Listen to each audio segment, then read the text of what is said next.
Well, good morning, ladies and gentlemen, and welcome to Grumman Pilot's YouTube channel. What we're going to talk about today is replacing your old fuses with new circuit breakers.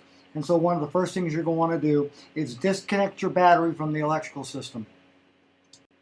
And as you can see in the photo, we've removed the glove box and we removed the air box underneath.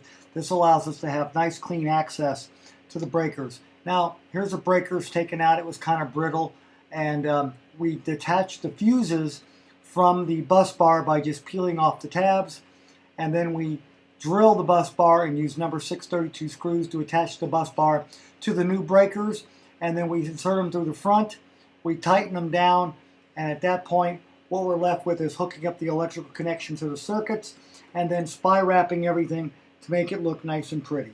Well, that's exactly how you change out your fuses to your circuit breakers. It's a good improvement for your airplane. Thanks for watching, and be sure to label everything so you can tell where everything goes.